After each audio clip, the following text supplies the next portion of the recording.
بسم اللہ الرحمن الرحیم۔ یسألونک ماذا ينفقون،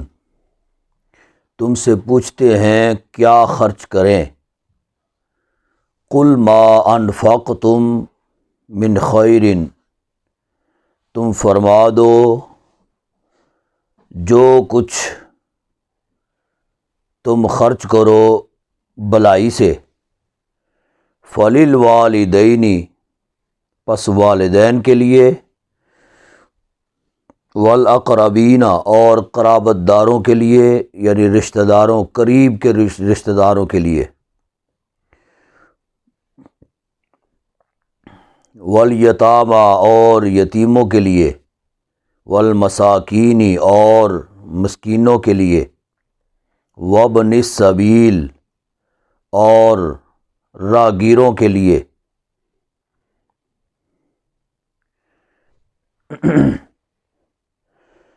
یعنی وما تفعلوا من خیر فإن اللہ بہ علیم، اور جو بھی تم خرچ کرو یا جو بھی تم من خیر بلائی کرو، فإن اللہ بہ علیم، بے شک اللہ اس کو جانتا ہے۔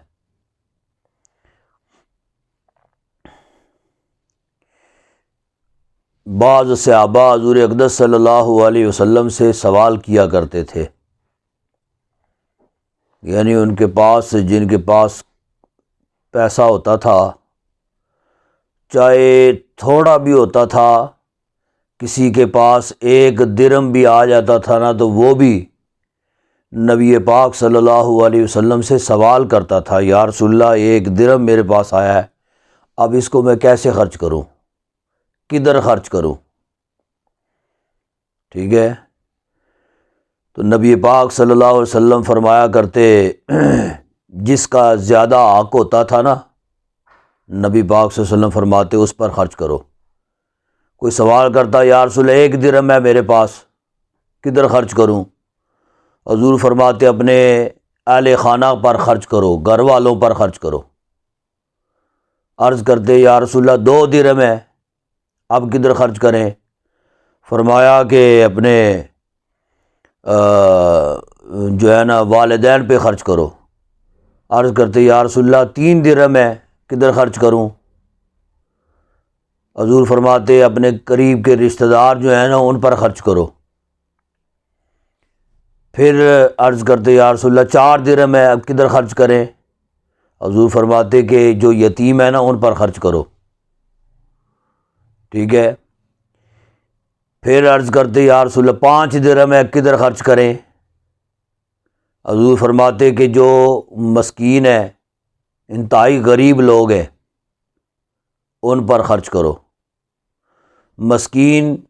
یتیم تو اس کو کہتے ہیں نا جن کے والد فوت ہو جائے بچپن کے عالم میں، خود وہ نہ اس کا کوئی روزگار ہو، نہ کوئی کمائی کرتا ہو، ابھی بچپنے کا دور ہے، والد فوت ہو گیا، وہ یتیم کے زمرے میں ہے۔ اور حضور اقدس صلی اللہ علیہ وسلم ارشاد فرماتے ہیں کہ جس نے یتیم کے سر پر ہاتھ رکھا، صرف ہاتھ نہیں رکھنا کہ جی یتیم ہے تو ہاتھ رکھ دیا بس خیر خواہی ہو گئی، نہیں، یعنی اس کا ہاتھ رکھنے سے مراد یہ ہے کہ اس کے اخراجات کو بھی اس نے اٹھایا، ٹھیک ہے، اس کی خیر خواہی کی، اس کے روزمرہ کے اخراجات اس نے اپنے ذمہ لے لیے۔ ہاتھ رکھنے سے مراد یہ ہے۔ تو حضور فرماتے ہیں کہ ہاتھ کے نیچے جتنے بال آئیں گے نا، اتنے سال اللہ تبارک و تعالیٰ جہنم سے کوسوں اس کو دور فرما دے گا۔ بہت بڑا اجر و ثواب ہے۔ مسکین اس کو کہتے ہیں جو جس کے پاس اپنی ضرورت پوری کرنے کے لیے پیسہ روپیہ نہ ہو، ٹھیک ہے، کھانے پینے کے لیے اس کے پاس پیسہ نہ ہو، گو کہ وہ یتیم نہ بھی ہو پھر بھی اس کے ساتھ خیر خواہی کرنے کا بھی اسلام ہمیں حکم دیتا ہے۔ وابن السبیل، راہگیر سے مراد یہ ہے کہ کوئی مسافر ہے اور اس کے پاس وہ کسی ایسی جگہ پہ ہے، پردیس میں ہے، اس کے پاس زاد راہ ختم ہو گیا، اب اس نے کسی اور مقام تک پہنچنا ہے، اس کے پاس زاد راہ نہیں ہے، وہ گو کہ امیر کبیر ہی ہو، لیکن کچھ وجوہات ایسی بن گئیں کہ اب مزید سفر جاری رکھنے کے لیے اس کے پاس جو ہے وہ پیسہ نہیں ہے۔ فرمایا کہ وہ راہگیر ہے، مسافر ہے، اس کے ساتھ بھی خیر خواہی کرنا یہ بھی لازم اور ضروری ہے۔ تو صحابہ جب سوال کرتے تھے کدھر خرچ کریں، کہاں خرچ کریں، کیسے خرچ کریں، اس آیت کریمہ میں سب سے پہلے اللہ تبارک و تعالیٰ نے والدین کے بارے میں حکم ارشاد فرمایا کہ والدین پر جو تم خرچ کرو گے نا وہ تمہارے لیے بہتر ہے۔ والدین پر خرچ کرنا یہ نیکی ہے، خیر ہے، بھلائی ہے، ٹھیک ہے۔ یعنی والدین یہ وہ والدین ہیں جنہوں نے تمہیں جنم دیا، اس دنیا میں آنے کا سبب تمہارے والدین ہیں، اب ان کا حق ہے تم پر کہ تم ان کی خدمت کرو، تواضع کرو، ان کے اخراجات اپنے ذمے لو، اور ان کے دوائیوں کے اخراجات، کھانے پینے کے اخراجات، علاج معالجے کے، وہ سارے تم پر لازم آتے ہیں، تم ان کو پورا کرو۔ اور پھر اس کے بعد یہ جو حقوق ہیں یہ پورے کرنے کے بعد پھر حکم ہوتا ہے کہ اس کے بعد بھی تمہارے پاس کچھ اگر بچ جائے تو تم اس کو اللہ کی راہ میں خرچ کرو۔ اللہ کی راہ میں خرچ کرنے سے مراد کیا ہے؟ مسجد ہے، اللہ کا گھر ہے، تعمیر ہو رہی ہے، یا مسجد کے اور اخراجات ہیں، ان پر خرچ کرو۔ مدارس جہاں پہ حضور اقدس صلی اللہ علیہ وسلم کے مہمان رہتے ہیں، یعنی طلباء جو ہیں یہ حضور کے مہمان ہوتے ہیں، ان کی خدمت کرنا یہ بھی راہ خدا میں خرچ کرنے کے مترادف ہے۔ اور اس کے علاوہ فلاح عامہ کے جتنے بھی کام ہیں، کہیں راستہ درست نہیں ہے، راستہ درست کروا دیا، ٹھیک ہے، کہیں پل بنوانے کی ضرورت ہے، پل بنوا دیا لوگوں کی سہولت کے لیے، کہیں پانی دستیاب نہیں ہے وہاں پہ کنواں کھدوا دیا، بور کروا دیا، ان کے لیے پانی کا اہتمام کروا دیا، کہیں بیٹھنے کا اہتمام نہیں ہے تو ان کے لیے کچھ سائے کا اہتمام کر کے ان کے لیے، لوگوں کے لیے، راہگیروں کے لیے سائے کا اہتمام کر دیا۔ یہ سارے رفع عامہ کے کام ہیں جی۔ تو یہ اس طرح کے کام جو ہیں یہ بعد کی بات ہے، پہلے جو حقوق لوگوں پہ، لوگوں کے تم پر عائد ہوتے ہیں، حکم یہ ہے کہ پہلے ان کو پورا کرو۔ کتب علیکم القتال وہو کرہ لکم، فرض کیا گیا ہے، کتبہ فرض کیا گیا ہے، فرض کیا گیا ہے علیکم تم پر، علیکم القتال تم پر جہاد، فرض کیا گیا ہے تم پر جہاد، وہو کرہ لکم، حالانکہ وہ تمہیں ناگوار ہے، وہ تمہیں ناگوار ہے، ناپسندیدہ ہے۔ فرمایا وَعَسَىٰ أَن تَكْرَهُوا شَيْئًا وَهُوَ خَيْرٌ لَكُمْ، اور قریب ہے کہ ایک چیز تمہیں بری لگے، ان تکرہوا شیئا، ایک چیز تمہیں بری لگے یا ایک چیز کو تم برا جانو، وَهُوَ خَيْرٌ لَكُمْ، اور وہ تمہارے لیے بہتر ہو۔ وَعَسَىٰ أَن تُحِبُّوا شَيْئًا وَهُوَ شَرٌّ لَكُمْ، اور قریب ہے ایک چیز کو تم پسند کرتے ہو اور وہ تمہارے لیے بری ہو۔ ٹھیک ہے، واللہ یعلم وانتم لا تعلمون، اور اللہ جانتا ہے تم نہیں جانتے۔ عمومی طور پر ایسے ہوتا ہے، بندہ سمجھتا ہے کہ یہ کام یہ بڑا مشکل ہے، لیکن جب بندہ اس کو کرنے پہ آتا ہے اللہ کی مدد ایسی شامل حال ہوتی ہے، اس کی مدد، اس کی نصرت شامل ہو جاتی ہے، جس کی وجہ سے وہ کام اس کے لیے آسان ہو جاتا ہے۔ کچھ کام بندہ سمجھتا ہے بڑا آسان ہے لیکن اس کے لیے مشکل ہے، اس میں بڑی بڑی رکاوٹیں اور بڑی بڑی مشکلات ہیں۔ فرمایا کہ یہ تو اللہ ہی جانتا ہے، تم نہیں جانتے۔ یہ آیت کریمہ جو ہے یہ جہاد کی فرضیت کے بارے میں نازل ہوئی ہے، یعنی جب صحابہ جب مسلمان مکہ المکرمہ میں تھے، اس وقت جہاد فرض نہیں ہوا تھا، جہاد کی مسلمانوں کو اجازت نہیں تھی۔ پھر بعد میں اجازت ہوئی تو وہ بھی مشروط اجازت ہوئی، یعنی فرمایا گیا کہ اگر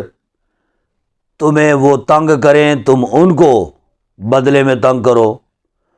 تمہارے ساتھ وہ لڑائی کریں تم بدلے میں ان کے ساتھ لڑائی کرو، ٹھیک ہے، تمہارا راستہ روکیں، تمہیں ایذا دیں، تکلیف دیں، بدلے میں تم ان کو جواب دے سکتے ہو، لیکن اس حد تک، اس سے زیادہ نہیں۔ لیکن بعد میں جب مدینہ میں حضور اقدس صلی اللہ علیہ وسلم اور ان کی جانثار صحابہ ہجرت کر کے آئے، اب یہ تھا کہ وہ کفار پھر بھی باز نہ آئے۔ جب یہ حکم ہوا نا کہ جب وہ تم سے لڑیں تم ان سے لڑو، لیکن وہ پھر بھی اپنی حرکتوں پہ باز نہ آئے، وہ اور زیادہ جانی اور مالی نقصان دینے لگے مسلمانوں کو۔ پھر یہ حکم جو ہے یہ نازل ہو گیا، جس میں جہاد کی فرضیت جو ہے یہ نازل ہو گئی، جہاد باقاعدہ طور پہ فرض ہو گیا، جس میں فرمایا گیا کہ اب تمہیں لحاظ کرنے کی ضرورت نہیں ہے۔ لیکن اب صورتحال یہ تھی کہ چونکہ شروع سے مسلمانوں کو جہاد کی اجازت نہیں تھی، اس وجہ سے جب جہاد فرض ہو گیا نا تو پھر ان کے لیے ذرا دشواری ہو گئی۔ ایک چیز روٹین کے ساتھ چل رہی ہو نا، اس کی اور پوزیشن ہوتی ہے، لیکن یکدم کوئی چیز لاگو کر دی جائے تو وہ اس پر عمل کرنا ذرا دشوار ہوتا ہے۔ اب مسلمانوں کو جب یہ جہاد کا حکم ہو گیا تو اس پر یکدم اس پر عمل کرنا مسلمانوں کے لیے ذرا دشوار تھا، ٹھیک ہے، یہ ہے نا وَهُوَ کُرْهٌ لَكُمْ، یعنی فرض کیا گیا ہے تم پر جہاد، وَهُوَ کُرْهٌ لَكُمْ، اور وہ تمہیں ناگوار ہے، ناپسند ہے تمہیں، ٹھیک ہے۔ اور پھر فرمایا کہ تم جس چیز کو ناپسند سمجھتے ہو نا وہ ہو سکتا ہے کہ تمہارے لیے بہتر ہو، لہذا جہاد کرنا تمہارے لیے بہتر ہے۔ اس سے یہ ہے کہ مسلمانوں کو جو ہے وہ تقویت ملے گی، ان کو طاقت نصیب ہوگی، ان کو غلبہ ہوگا مسلمانوں کو کفار پر، ٹھیک ہے۔ مسلمانوں کی گویا کہ ایک دھاک جو ہے نا یہ بیٹھ جائے گی کفار کے اوپر۔ کفار جو ہیں یہ پھر مسلمانوں کی ہیبت سے ڈریں گے کہ مسلمان جو ہے نا یہ بڑی طاقتور قوم ہے، لہذا تم جس چیز کو ناپسند کرتے ہو نا وہ ہو سکتا ہے کہ تمہارے لیے بہتر ہو، لہذا اسے تم جاری کرو، یہ جہاد تم جاری کرو گے تو یہ تمہارے لیے نفع بخش ہے، فائدہ مند ہے۔ یسألونک عن الشہر الحرام قتال فیہ، تم سے پوچھتے ہیں کہ ماہ حرام میں قتال فیہ، لڑنے کے بارے میں،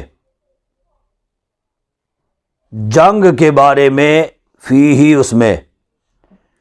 یعنی تم سے پوچھتے ہیں ماہ حرام میں لڑنے کا حکم، ٹھیک ہے۔ قل قتال فیہ کبیر، تم فرماؤ کہ جنگ کرنا اس میں بڑا گناہ ہے، کبیر بڑا گناہ ہے، یعنی حرمت والے جو 4 مہینے ہیں، ذی-القعدہ، ذی-الحجہ، محرم اور رجب، ٹھیک ہے، رجب، ذی-القعدہ، ذی-الحجہ، محرم، یہ 4 مہینے ہیں جو حرمت والے۔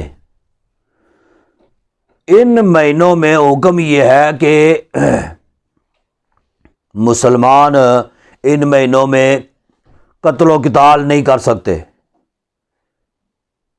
جنگ و جدال نہیں کر سکتے، لڑائی جھگڑا نہیں کر سکتے، اس میں جنگ نہیں کر سکتے۔ تو فرمایا کہ تم سے پوچھتے ہیں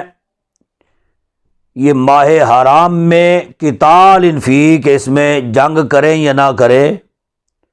تم فرما دو قل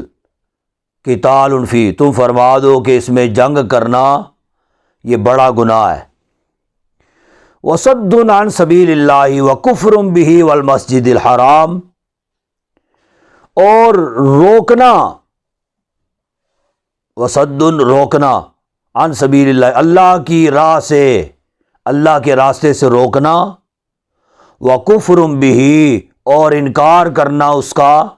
والمسجد الحرام، اور مسجد حرام سے روکنا، ٹھیک ہے۔ فرمایا کہ بے شک اس میں یہ ہے گناہ، یہ ماہ حرام میں قتال کرنا، جنگ و جدل کرنا، یہ کیا ہے؟ حرام ہے، لیکن وہ کفار جو ہیں ان کا طور طریقہ کیا ہے کہ وہ اللہ کی راہ سے تمہیں روکتے ہیں اور اس چیز کا انکار کرتے ہیں اور مسجد حرام سے روکتے ہیں۔ اور فرمایا وَإِخْرَاجُ أَهْلِهِ مِنْهُ أَكْبَرُ عِنْدَ اللَّهِ، اور نکالنا ان کے رہنے والوں کو اس میں سے، یعنی اس میں بسنے والے جو ہیں، اس میں آباد لوگ، مکہ المکرمہ حرم شریف کے اندر رہنے والے لوگ، ان کو وہاں سے نکالنا، یعنی مسلمان وہاں سے پھر مجبور ہو کر کفار کے فتنوں سے اور ان کی لڑائی جھگڑوں سے تنگ آ کر مسلمان ہجرت کر کے مدینہ میں چلے گئے۔ تو فرمایا کہ یہ جنگ کرنا بے شک بڑا گناہ ہے، لیکن وہاں سے، حرم شریف سے، خانہ کعبہ شریف سے نکالنا یہ اس سے بھی بڑا گناہ ہے، اکبر عند اللہ، یہ اس سے بھی بڑا گناہ ہے عند اللہ، اللہ کے نزدیک، ٹھیک ہے۔ لہذا تم اسی میں رہو، کہ جی یہ اپنا ماہ حرام ہے، اس میں ہم لڑائی جھگڑا نہیں کر سکتے، اسلام جو ہے نا یہ منع کرتا ہے ہمیں، تم اسی میں رہو۔ اور وہ اپنے فتنہ فساد میں اور اپنی بغیرتیوں میں، اپنی کمینگیوں میں وہ لگے رہے، تو یہ تو پھر ناانصافی ہے نا۔ فرمایا کہ جو وہ کام کرتے ہیں نا، وہ جہاد کرنے سے، لڑائی کرنے سے بھی بڑا گناہ ہے۔ وَالْفِتْنَةُ أَكْبَرُ مِنَ الْقَتْلِ، یہاں پہ مزید وضاحت فرمائی، فرمایا کہ اور فتنہ جو ہے یہ بڑا گناہ ہے قتل سے، ٹھیک ہے۔ وہ جو فتنہ بپا کرتے ہیں یہ قتل سے بھی بڑا گناہ ہے۔ ہم اس چیز کا لحاظ کرتے ہیں کہ جی ماہ حرام ہے، اس میں قتل و قتال نہیں کرنا، لیکن وہ ایسے بدبخت ہیں کہ وہ فتنہ بپا کرتے ہیں، تو فرمایا کہ یہ فتنہ جو ہے یہ بڑا ہے، یہ بڑا گناہ ہے، یہ زیادہ سخت تر ہے، کس سے؟ من القتل، قتل سے۔ وَلَا يَزَالُونَ يُقَاتِلُونَكُمْ حَتَّى يَرُدُّوكُمْ عَنْ دِينِكُمْ إِنِ اسْتَطَاعُوا، اور ہمیشہ، لا يَزَالُونَ کا معنی ہوتا ہے ہمیشہ، ٹھیک ہے، اور ہمیشہ لڑتے جنگ کریں گے تم سے، یا لڑتے رہیں گے تم سے، حَتَّى يَرُدُّوكُمْ عَنْ دِينِكُمْ، حتیٰ کہ تمہیں لوٹا دیں یا تمہیں پھیر دیں تمہارے دین کی طرف، نہ تمہارے دین سے تمہیں پھیر دیں، عن دینکم، تمہیں تمہارے دین سے پھیر دیں، ان استطاعوا، اگر کچھ بن پڑے، یعنی اگر طاقت رکھیں، استطاعت رکھیں، اگر وہ اس چیز کی طاقت رکھیں تو ان کی ہمیشہ یہی کوشش ہوتی ہے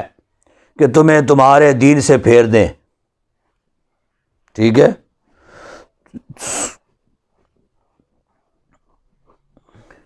ہجرت کے دوسرے سال، ہجرت فرمانے کے بعد دوسرے سال میں، جنگ بدر سے پہلے 2 مہینے رہ گئے تھے جنگ بدر کو، 2 مہینے پہلے حضور اقدس صلی اللہ علیہ وسلم نے ایک مرتبہ حضرت عبداللہ بن جہش رضی اللہ تعالی عنہ ان کو اپنے 8 مہاجرین کے ساتھ، 8 مہاجرین کے ساتھ حضور نے ان کو بھیجا کفار کی خبر لینے کے لیے کہ جاؤ جا کے نہ تو کفار کی خبر گیری کرو، وہ کیا کر رہے ہیں، کیا پلاننگ کر رہے ہیں، گویا کہ ان کی جاسوسی کرنے کے لیے بھیجا، ٹھیک ہے، جنگ کرنے کے لیے نہیں بھیجا، ان کے حال احوال جو ہے نا وہ لینے کے لیے بھیجا رسول اللہ صلی اللہ علیہ وسلم نے۔ سردار بنایا ان کا حضرت عبداللہ بن جہش کو، 7-8 مہاجرین جو ہے نا وہ ان کے ساتھ بھیجے، ایک خط لکھ کے بھیجا، نبی پاک صلی اللہ علیہ وسلم نے ان کو دیا، لیکن ساتھ فرمایا کہ ابھی نہیں کھولنا، 2 دن کی مسافت طے کرنے کے بعد پھر اس کو کھولنا ہے، کھول کے پڑھنا ہے، پھر اس پر عمل کرنا ہے۔ انہوں نے کہا ٹھیک ہے، وہ وہاں سے روانہ ہو گئے۔ راستے میں جب 2 دن گزر گئے نا، 2 دن گزرنے کے بعد انہوں نے کہا کہ رسول اللہ صلی اللہ علیہ وسلم نے خط دیا تھا، تو اب 2 دن گزر گئے، حکم یہ تھا 2 دن کے بعد کھولنا ہے، پڑھنا ہے، لہٰذا پڑھنا چاہیے، دیکھتے اس میں کیا لکھا ہے۔ جب انہوں نے کھولا، پڑھا، اس پہ لکھا تھا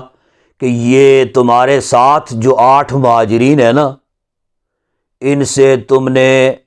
رضا لینی ہے، ان کی مرضی پتہ کرنی ہے کہ یہ آیا تمہارے ساتھ جانا چاہتے ہیں یا نہیں، بخوشی جانا چاہتے ہیں یا نہیں جانا چاہتے، ان سے یہ پوچھنا ہے۔ اگر یہ بخوشی جانا چاہتے ہیں تو ٹھیک ہے، ان کو ساتھ لے کے جاؤ۔ اگر یہ بخوشی نہیں جانا چاہتے، واپس لوٹنا چاہتے ہیں، ان کو واپس بھیج دو، تم اپنے مشن پہ آگے چلے جاؤ۔ انہوں نے اپنے ساتھیوں سے پوچھا تو انہوں نے کہا کہ جی نہیں جی، ہم تو جائیں گے ساتھ، وہاں سے ہم آئے ہیں، 2 دن کا سفر طے کیا ہے، اب یہاں سے ہم واپس لوٹ جائیں کیسے ہو سکتا ہے، ہم تو جائیں گے، آپ کے ساتھ جائیں گے۔ کہا ٹھیک ہے۔ کچھ آگے گئے تو 2 جو مہاجر تھے نا ساتھ، ان کے اونٹ گم ہو گئے۔ اونٹ گم ہونے کی وجہ سے 2 وہیں پہ رہ گئے، اب باقی 6 رہ گئے۔ ان 6 کو ساتھ لے کے وہ آگے چلے گئے۔ جب وہاں پہ پہنچے نا، نبی پاک صلی اللہ علیہ وسلم نے ان کو جو تاکید فرمائی تھی اس کے مطابق یہ وہاں پہ یہ خانہ کعبہ شریف کے قریب بطن نخلہ ایک جگہ ہے، وہاں تک انہوں نے جانا تھا۔ وہاں پہ جا کے انہوں نے مطلب جو ہے نا گویا کہ ایک قسم کے چھپ کے بیٹھ گئے۔ اس خط کے اندر نبی پاک صلی اللہ علیہ وسلم نے لکھا تھا بطن نخلہ پہ جانا ہے، وہاں جب جاؤ گے نا تو وہاں پہ کسی چیز کی اونٹ میں بیٹھ جانا، بس وہاں سے ایک قافلہ گزرے گا جو کہ کافروں کا قافلہ ہوگا، اس قافلے کو تم نے جو ہے نا وہ روک کے ان سے معلومات لینی ہے، یا جو بھی معاملات کرنے، لڑائی جھگڑا نہیں کرنا ان سے، ٹھیک ہے۔ جب وہ بیٹھ گئے وہاں پہ یہ افراد، اور تعاقب میں بیٹھ گئے کہ ابھی کوئی قافلہ گزرتا ہے، کچھ دیر کے بعد وہاں سے قافلہ گزرا، یعنی رسول اللہ صلی اللہ علیہ وسلم کو کئی دن پہلے خبر ہو گئی کہ بطن نخلہ سے قافلہ جو ہے نا یہ گزرے گا، ٹھیک ہے۔ تو نہ اس وقت یہ کوئی ٹیکنالوجی تھی، یہ نہ موبائل فون تو یہ وہ، نہ کوئی سائنس وغیرہ، کچھ بھی نہیں تھا جی۔ لیکن رسول اللہ صلی اللہ علیہ وسلم کو سارے معاملات کی قبل از وقت خبر ہو جایا کرتی تھی، آپ جانتے تھے کہ کہاں سے کون سا قافلہ گزرے گا۔ تو وہاں پہ جب یہ پہنچے تو دیکھا کہ 3 افراد پر مشتمل قافلہ جو ہے نا وہ وہاں سے گزر رہا ہے، تجارت کا سامان ان کے پاس ہے، ٹھیک ہے۔ وہاں سے گزر کے انہوں نے کسی اور جگہ پہ جا کے انہوں نے تجارت کرنی تھی۔ انہوں نے کیا کیا، یہ ویسے تعاقب میں بیٹھے ہوئے تھے، انہوں نے جا کے ان کو پکڑ لیا۔ اب یہ خیال کرنے لگے کہ آج جمادی الثانی کی آخری تاریخ ہے، کل رجب، آج شام کو ہو سکتا ہے کہ چاند نظر آ جائے، تو کل جو ہے یہ 1 رجب ہے، کل سے لے کر جو ہے وہ حرمت والا مہینہ شروع ہو جانا ہے۔ رجب بھی حرمت والے مہینوں میں شامل ہے نا، حرمت والا مہینہ شامل جو ہے نا وہ شروع ہو جانا ہے، تو لہٰذا اس میں ہم کچھ جنگ تو کر نہیں سکتے، لڑائی جھگڑا کر نہیں سکتے، آج موقع ہے، آج آخری تاریخ ہے، تو لہٰذا آج ان سے نبڑ لیتے ہیں، ٹھیک ہے۔ یہ خیال کر کے انہوں نے ان تینوں پر حملہ کر دیا۔ جب حملہ کیا تو ان میں ایک عمر بن حضرمی عمر بن حضرمی جو ہے نا اس کو انہوں نے قتل کر دیا، باقی دو جو تھے نا ان کو انہوں نے گرفتار کر لیا، گرفتار کر کے حضور کی بارگاہ میں لے آئے۔ جو سامان ان کے پاس تجارت کا تھا وہ سارا سامان لوٹ لیا انہوں نے، لوٹ کے تو وہ بھی لے آئے۔ اور یہ قاعدہ ہے کہ جس کے ساتھ لڑائی ہوتی ہے اس کا سامان جو ہے نا وہ مال غنیمت میں جو مسلمان فتح کرتے ہیں ان کو نصیب ہوتا ہے، ان کو دیا جاتا ہے۔ یہ سامان تجارت لے کے تو حضور کی بارگاہ میں آ گئے۔ جب حضور کی بارگاہ میں آئے تو ایک ان میں حکم بن کیسان اور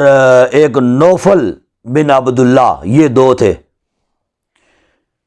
اب خدا کی شان کہ جب انہوں نے حملہ کیا انہوں نے سمجھا تھا کہ آج آخری تاریخ ہے، یہ جمادی الثانی کی، جمادی الاخری کی آخری تاریخ ہے، کل جو ہے آج رات کو چاند نظر آنا ہے، کل یکم رجب ہونی ہے، انہوں نے یہ سمجھا تھا اپنے طور پر۔ لیکن خدا کی شان کہ اس دن یکم رجب تھی، جس دن انہوں نے حملہ کیا اس دن یکم رجب تھی، یعنی چاند ایک دن پہلے نظر آ گیا تھا۔ جمادی الثانی کی 29 تاریخ کو ہی چاند نظر آ گیا، انہیں پتہ کوئی نہ چلا، انہیں خبر کوئی نہ ہوئی کہ چاند نظر آ گیا ہے۔ انہوں نے سمجھا کہ چاند نظر کوئی نہیں آیا۔ دوسرے دن انہوں نے سمجھا کہ آج 30 یہ جمادی الثانی ہے، یعنی جمادی الثانی کی آخری تاریخ ہے، اس حساب سے انہوں نے حملہ کر دیا تھا۔ جب حضور کی بارگاہ میں وہ دو قیدی حکم بن کیسان اور نوفل بن عبداللہ، یہ دونوں جب وہ دونوں کو لے کر حضور کی بارگاہ میں آئے، نبی پاک صلی اللہ علیہ وسلم نے ان دونوں قیدیوں کے بارے میں بھی کوئی فیصلہ نہ فرمایا۔ وہ جو مال غنیمت تھا، جو یہ لے کے آئے تھے مال غنیمت، وہ مال غنیمت بھی ایسے ہی پڑا رہا۔ نبی پاک صلی اللہ علیہ وسلم نے کوئی فیصلہ نہیں فرمایا کس کا کتنا ہے، کتنا کس کو دینا ہے، یہ وہ کوئی فیصلہ نہیں فرمایا، ٹھیک ہے۔ تو اس کی وجہ کیا تھی؟ نبی پاک صلی اللہ علیہ وسلم تو جانتے تھے نا کہ یہ انہوں نے یہ حرمت والے مہینے کی خلاف ورزی کی ہے، ٹھیک ہے۔ حرمت والے مہینے میں جنگ کرنا، لڑائی کرنا، اس چیز کی ممانعت تھی، انہوں نے جو ہے نا وہ اس کے مطابق اس کی خلاف ورزی کی ہے اور اس میں انہوں نے قتال کیا ہے۔ نبی پاک صلی اللہ علیہ وسلم نے گویا کہ ناراضگی کا اظہار فرمایا۔ اب وہ کہنے لگے یا رسول اللہ ہمیں پتہ نہیں تھا، بے خبری میں ایسے ہو گیا ہے، ٹھیک ہے، ہم یہ سمجھے تھے کہ 30 تاریخ ہے جبکہ وہ تو یکم رجب تھی، ہمیں پتہ کوئی نہیں چلا، تو لہٰذا مہربانی فرمائیے ہمیں اس پر معافی عطا فرمائیے۔ حضور سے معافی کے طلبگار ہوئے تو یہ آیت کریمہ نازل ہو گئی، ٹھیک ہے۔ فرمایا کہ ٹھیک ہے، اس میں ماہ حرام میں قتال کرنا، جنگ و جدل کرنا یہ حرام ہے، منع ہے اور یہ بڑا گناہ ہے، اس میں کوئی شک نہیں ہے۔ لیکن فرمایا کہ جو یہ حرکتیں کرتے ہیں نا کفار، کہ انہوں نے مسلمانوں کو جو ایذائیں پہنچائی ہیں مکہ المکرمہ میں، یعنی یہ اتنے بے وقوف ہیں کہ راستہ مسلمانوں کا روک لیا کرتے تھے، مسلمانوں کو مسجد حرام کی طرف جانے نہیں دیتے تھے، عبادت کے لیے نہیں جانے دیتے تھے، اور وہاں کے مکین جو تھے مکہ المکرمہ کے، ان کو بھی وہاں سے نکالنے میں انہوں نے جو کردار ادا کیا ہے اور جو یہ فتنہ بپا کیا ہے، یہ فتنہ جو ہے یہ جنگ کرنے، قتال کرنے سے بھی بڑا گناہ ہے۔ ان کی گویا کہ تائید کی گئی، اللہ تبارک و تعالیٰ نے ان کی تائید میں یہ آیت کریمہ نازل فرمائی، ٹھیک ہے۔ اور وَمَن يَرْتَدِدْ مِنْكُمْ عَنْ دِينِهِ فَيَمُتْ وَهُوَ كَافِرٌ فَأُولَٰئِكَ حَبِطَتْ أَعْمَالُهُمْ فِي الدُّنْيَا وَالْآخِرَةِ، اور جو پھر جائے، یرتدد جو پھر جائے، منکم تم میں سے، عن دینی اپنے دین سے، فیمت وہو کافر اور وہ کافر ہی مرے،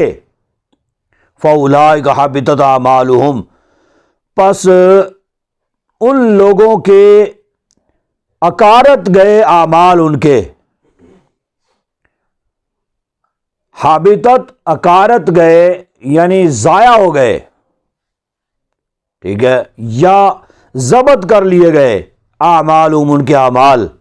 فی الدنیا والآخرہ دنیا میں بھی اور آخرت میں بھی، وَأُولَٰئِكَ أَصْحَابُ النَّارِ اور یہ آگ والے ہیں، اس میں ہمیشہ رہیں گے۔ یعنی یہ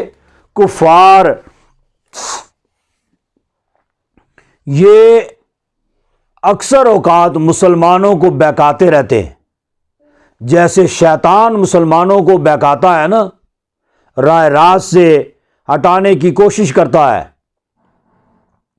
ایسے ہی کفار جو ہے نا یہ بھی مسلمانوں کو بہکانے کی کوشش کرتے ہیں، بڑے بڑے سبز باغ دکھائیں گے، بڑی بڑی دنیاوی لالچیں جو ہے نا یہ دیں گے مسلمانوں کو،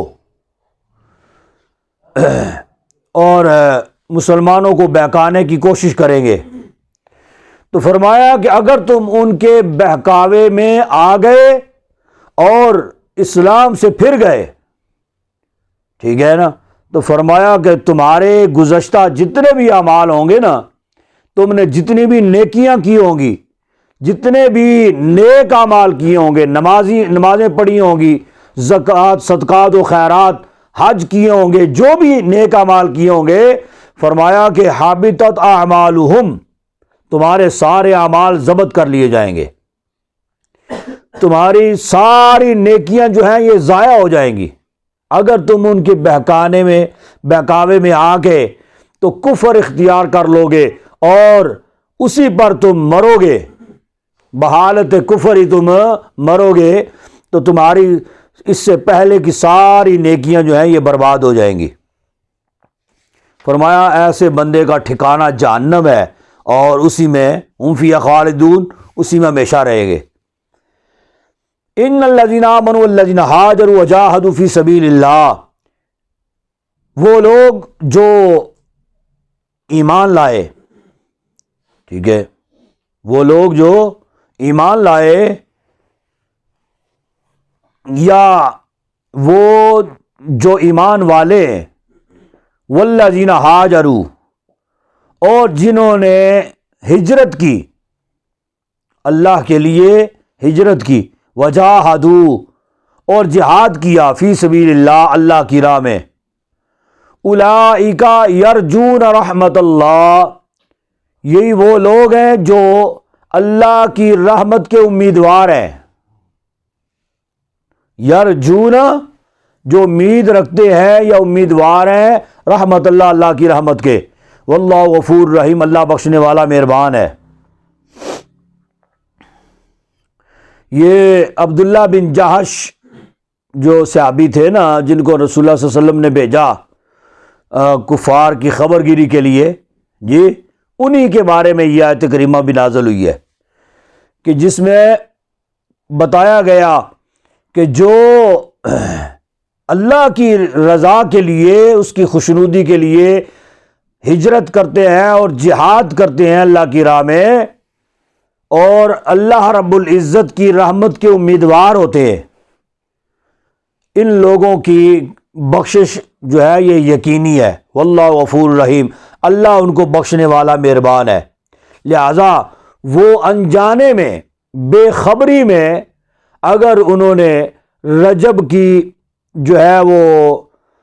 جو حرمت والے مہینے کی انہوں نے اگر بے حرمتی کی ہے تو وہ ان سے انجانے میں ہوا ہے، بے خبری میں ہوا ہے، لہذا ان کا عمل جو ہے وہ اس میں کوئی شک و شبہ نہیں ہے۔ تو ایسے بندوں کی مغفرت اور بخشش کو اللہ تبارک و تعالی جو ہے یہ یقیناً ایسے بندوں کی مغفرت اور بخشش فرماتا ہے۔ یسألونک عن الخمر والمیسر، تم سے پوچھتے ہیں شراب کے بارے میں اور جوئے کے بارے میں۔ قل فیہما اسم کبیر، تم فرماؤ کہ ان دونوں میں، فیہما تثنیہ کا صیغہ، ان دونوں میں بڑا گناہ ہے، ٹھیک ہے، ومنافع للناس، اور لوگوں کے لیے کچھ نفع، اور نفع ہے لوگوں کے لیے، وَإِسْمُهُمَا أَكْبَرُ مِن نَّفْعِهِمَا، اور فرمایا کہ جو گناہ ہے یہ اس کے نفع سے بڑا ہے، ٹھیک ہے نا، بے شک اس میں نفع بھی ہے شراب میں، جوئے میں، لیکن گناہ جو ہے نا یہ نفع سے بھی بڑا ہے، ٹھیک ہے نا جی، گناہ اس کا جو ہے اس کے نفع سے بڑا ہے۔ یہ ہجرت کے بعد ابتدا میں یکدم شراب جو ہے نا وہ حرام نہیں ہوئی ہے، پہلے شروع جو دور تھا نا اس میں یہ زمانہ جاہلیت سے لے کر شراب بہت زیادہ چلتی تھی،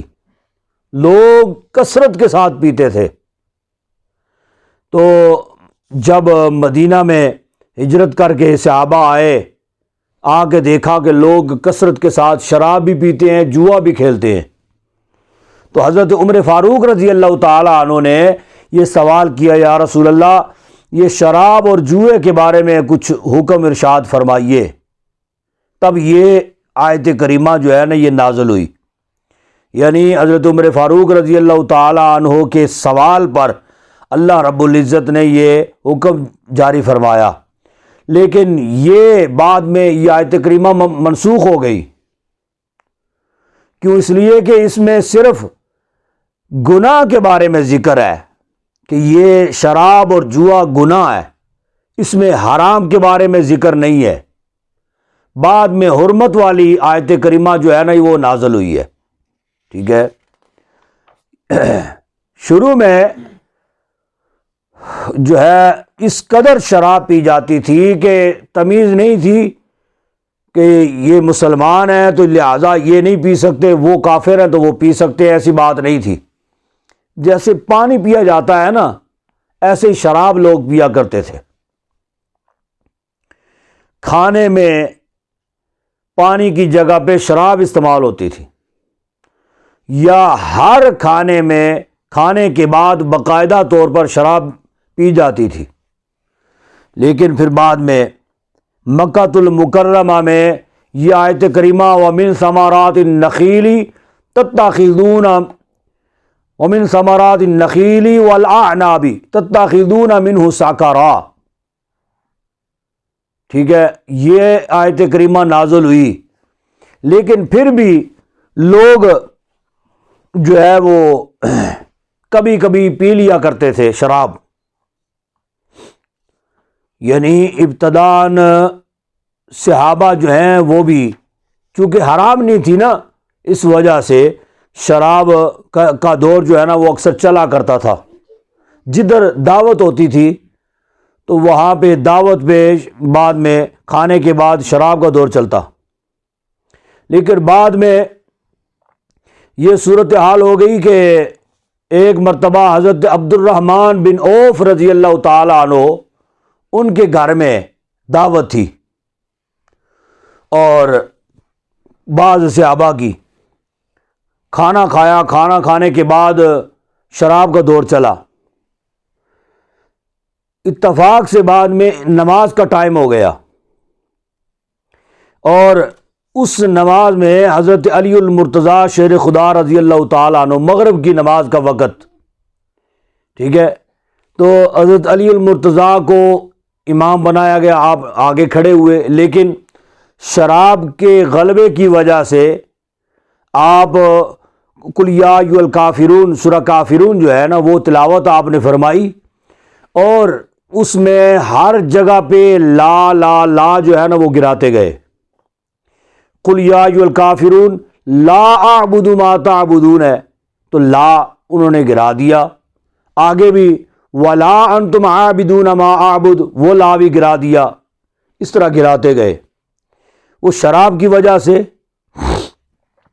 بعض میں یہ آیت کریمہ نازل ہو گئی لا تقربوا الصلاۃ وانتم سکارا، اے ایمان والو نماز کے قریب بھی نہ جاؤ نشے کی حالت میں. جب تم نشے میں ہو اس وقت نماز کے قریب نہ جاؤ. پھر کیا کرتے تھے لوگ، یا تو عشاء کے بعد پیا کرتے تھے کیونکہ عشاء کے بعد سے فجر تک طویل وقت ہوتا ہے، یا فجر کے بعد سے لے کے زور لمبا ٹائم ہوتا ہے، اس ٹائم پہ پیا کرتے تھے. زور سے لے کے عشاء تک شراب نہیں پیتے تھے کہ اس کے بعد لگاتار ایک کے بعد دوسری، دوسری کے بعد تیسری نماز کا ٹائم آ جاتا ہے. تو یہ حکم ہے، جب یہ حکم نازل ہو گیا ہے کہ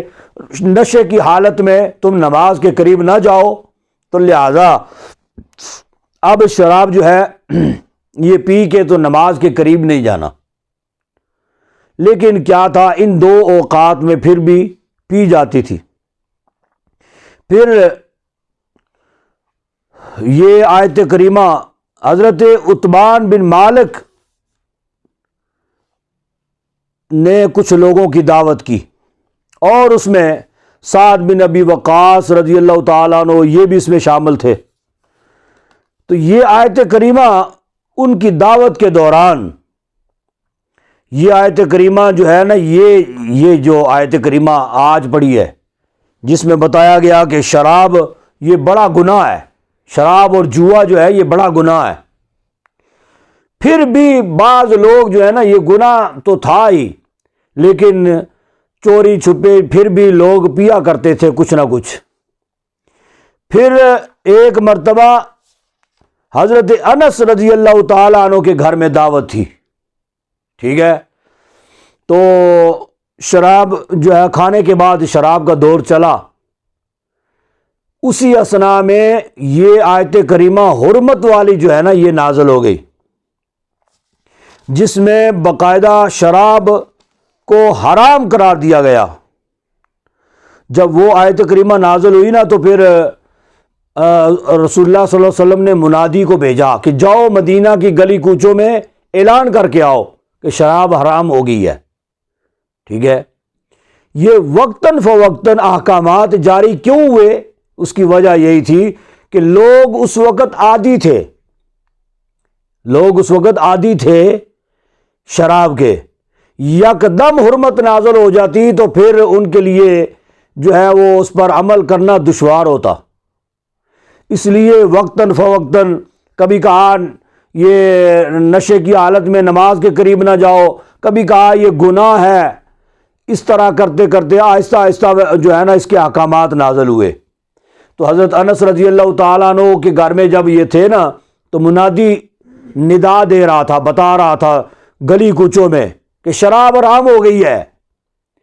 تو حضرت انس رضی اللہ تعالیٰ عنہ فرماتے ہیں کہ میرے والد گرامی نے مجھے حکم دیا کہ جاؤ یہ کیا منادی ہو رہی ہے، یا سن کے آؤ. فرماتے ہیں کہ میں گیا اور جا کے سنا کہ شراب حرام ہو گئی ہے. میں نے آ کے بتایا. اسی وقت جس بندے نے جو برتن پکڑے ہوئے تھے نا شراب کے، فوراً انہوں نے توڑ دیے کہ شراب حرام ہو گئی ہے، اب کے بعد اس کو ہاتھ بھی نہیں لگانا. جن برتنوں میں شراب تھی ان برتنوں کو توڑ دیا. ٹھیک ہے، جو قریب لے کے گئے تھے منہ کے انہوں نے گرا دی، جنہوں نے منہ میں ڈال لی تھی انہوں نے کلی کر دی. اور صورتحال یہ ہو گئی کہ کتابوں میں آتا ہے کہ مدینہ کی گلی کوچوں میں شراب ایسے بہہ رہی تھی جیسے بارش کا پانی بہتا ہے. ٹھیک ہے، تو جو برتن استعمال ہوتے تھے اس کے لیے ان برتنوں کو انہوں نے توڑ دیا. اس قدر عمل کیا انہوں نے اس شراب کی حرمت کے نازل ہونے کے بعد اس پر. وَيَسْأَلُونَكَ مَاذَا يُنْفِقُونَ، اور تم سے پوچھتے ہیں کیا خرچ کرے. قُلِ الْعَفْوَ، تم فرماؤ جو بچا ہوا ہو یا یہ جو فاضل بچے، یعنی وہ پیچھے یسألونک ماذا ينفقون قل ما انفقتم من خیر فللوالدین وغیرہ جو ہے نا، یعنی جو حقوق العباد کے حوالے سے جو تم پر لازم آتا ہے نا، جہاں جہاں خرچ کرنے کے حوالے سے وہاں تم خرچ کرو گے، خرچ کرنے کے بعد پھر جو بچے وہ اللہ کی راہ میں خرچ کرنا ہے۔ قل العفو، جو بچے۔ کذالک یبین اللہ لکم الآیات لعلکم تتفکرون، ایسے ہی بیان فرماتا ہے اللہ تمہارے لیے نشانیاں تاکہ تم غور و فکر کرو، تتفکرون، تفکر کرو، ٹھیک ہے، فی الدنیا والآخرہ، کس میں؟ دنیا اور آخرت میں۔ وَيَسْأَلُونَكَ عَنِ الْيَتَامَى، اور تم سے پوچھتے ہیں یتیموں کے بارے میں، قُلْ إِصْلَاحٌ لَهُمْ خَيْرٌ، تم فرماؤ کہ ان کا بھلا کرنا یا ان کی اصلاح کرنا یا ان کے ساتھ نیکی کرنا تمہارے لیے بہتر ہے، ٹھیک ہے۔ وَإِن تُخَالِطُوهُمْ فَإِخْوَانُكُمْ، اور اگر تم ان کا خرچہ اپنے ساتھ ملا لو، ٹھیک ہے، یعنی تخالطوہم سے مراد کیا ہے کہ ملا لو تم ان کو، یعنی ان کو ملانے سے مراد کیا ہے؟ ان کے خرچے کو اپنے خرچے کے ساتھ ملا لو، فَإِخْوَانُكُمْ، بس وہ تمہارے بھائی ہیں۔ واللہ یعلم المفسد من المصلح، اور اللہ جانتا ہے بگاڑنے والوں کو سنوارنے والوں سے۔ وَلَوْ شَاءَ اللَّهُ لَعَنَتَكُمْ، اور اللہ چاہتا ہے، اور اگر اللہ چاہتا تو تمہیں مشقت میں ڈالتا، لَعَنَتَكُمْ، تمہیں مشقت میں ڈالتا۔ ان اللہ عزیز حکیم، بے شک اللہ زبردست یا غالب حکمت والا ہے، ٹھیک ہے۔ یہ بعض یہ حکم نازل ہوا نا یتیموں کے حوالے سے کہ یتیموں کے ساتھ بھلائی کرنا، ان کو خرچ دینا، ان کے ساتھ جو ہے نا وہ خیر خواہی کرنا، یہ احکامات جب نازل ہوئے تو بعض لوگوں نے اس قدر احتیاط کرنا شروع کر دی، سمجھا کہ یہ یتیموں کا مال جو ہے یہ صرف یتیموں پہ ہی خرچ ہوگا، اس میں سے ہمارے لیے جو ہے نا خرچ کرنا اپنی ذات کے لیے یا اپنے بچوں کے لیے وہ حرام ہے۔ وہ کیا کرتے تھے کہ ان کا مال الگ کر دیتے، ان کے کھانے پینے کی اشیاء الگ کر دیتے، اور ان چیزوں کو اپنے اوپر حرام سمجھتے، کہتے کہ یہ یتیموں کا ہے، نہیں یہ نہیں، یہ یتیموں کا ہے، گویا کہ ایک قسم کا انہوں نے فرق ڈال دیا، ٹھیک ہے، تفرقہ ڈال دیا، اور ان کا ساز و سامان الگ کر دیا، اپنا الگ کر دیا۔ اور بعض اوقات ایسے ہوتا تھا کہ جو کھانے پینے کی اشیاء ان کے لیے رکھی ہوتی تھی، جو اگر وہ پڑی پڑی خراب ہو گئی ہیں، خراب ہو جائیں گی، خود اپنے استعمال میں نہیں لے کے آئیں گے، جی یہ یتیموں کے لیے وقف ہو گیا ہے، بس ٹھیک ہے یہ یتیموں کا ہے۔ تو یہ اس وجہ سے اللہ تبارک و تعالیٰ نے یہ آیت کریمہ نازل فرمائی، وَإِن تُخَالِطُوهُمْ فَإِخْوَانُكُمْ، یعنی اگر ان کے مال کو اپنے مال کے ساتھ تم ملا لو گے تو یہ نہیں ہے کہ وہ کوئی اور قوم ہے، وہ کوئی بد مذہب تو نہیں ہے نا، فرمایا فَإِخْوَانُكُمْ، وہ تمہارے ہی بھائی ہیں، ٹھیک ہے۔ تو لہٰذا یہ طریقہ کار جو تم نے اختیار کیا ہے، یہ طریقہ کار یہ سراسر غلط ہے۔ وَلَا تَنْكِحُوا الْمُشْرِكَاتِ حَتَّى يُؤْمِنْ، اور نہ نکاح کرو مشرکہ عورتوں سے، حَتَّى يُؤْمِنْ، حتیٰ کہ وہ مسلمان ہو جائے یا ایمان لے آئیں۔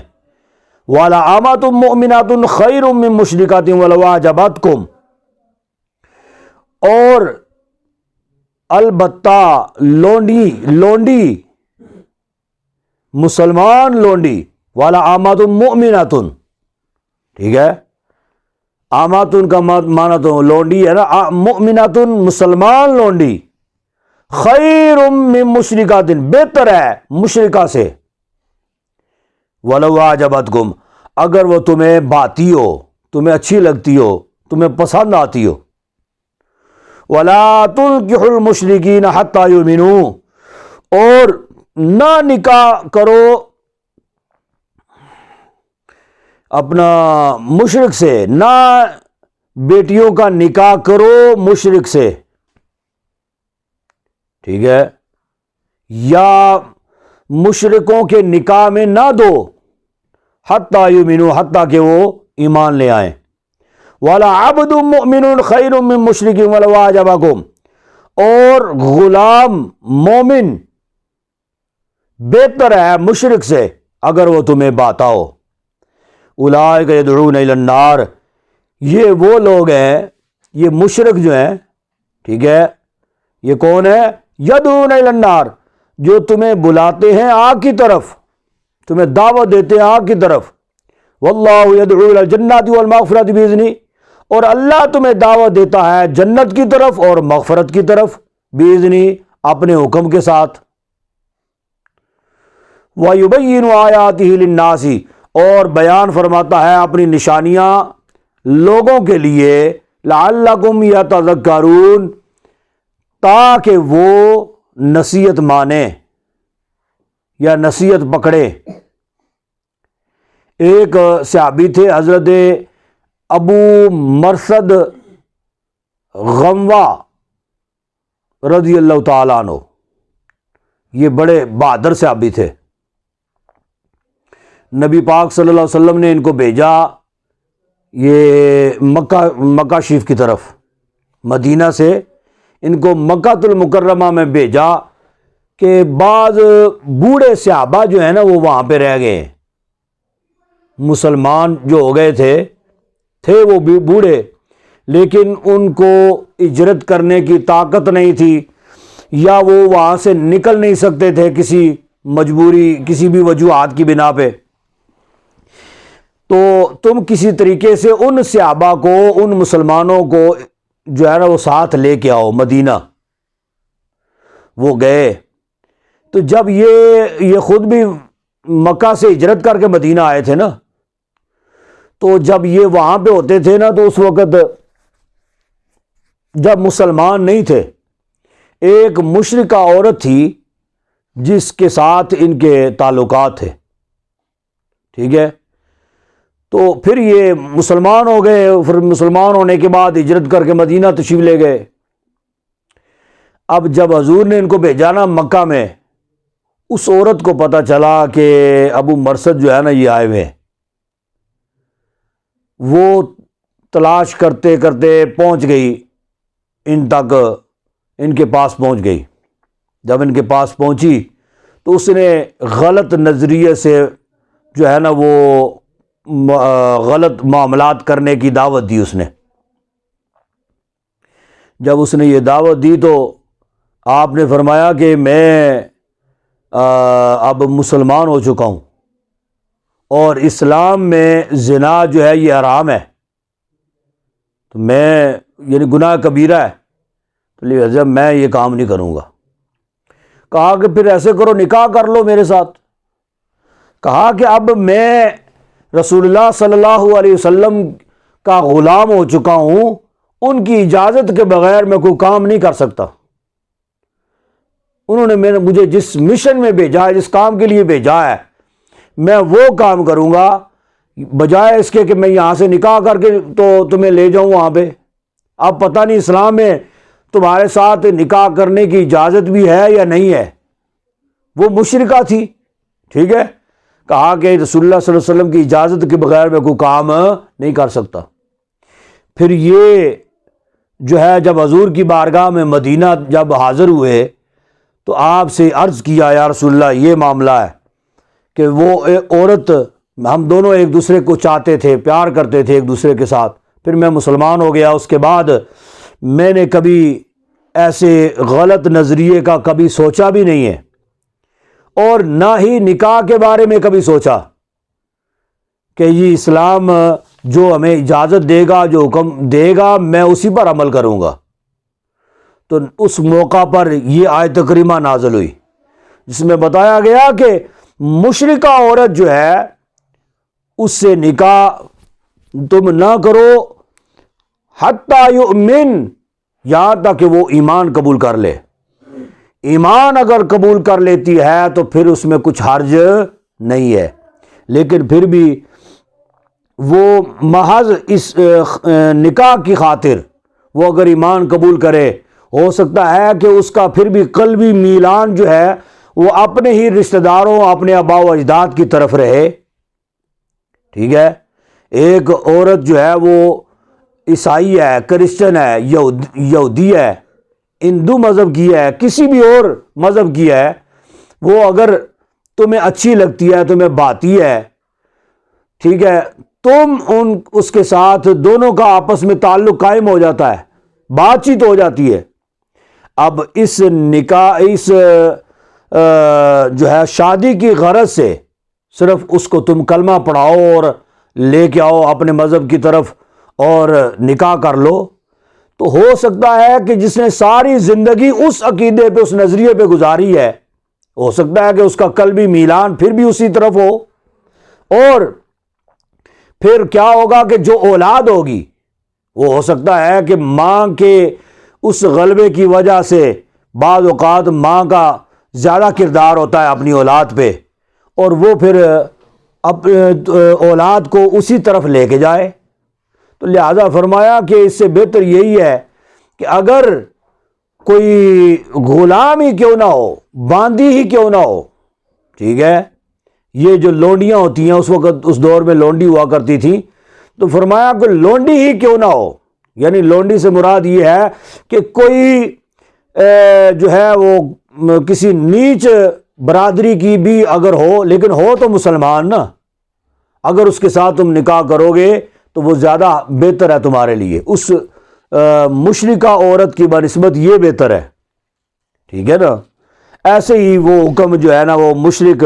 مرد کے حوالے سے اس میں عائد ہوتا ہے۔ اللہ رب العزت عمل کی توفیق نصیب فرمائے۔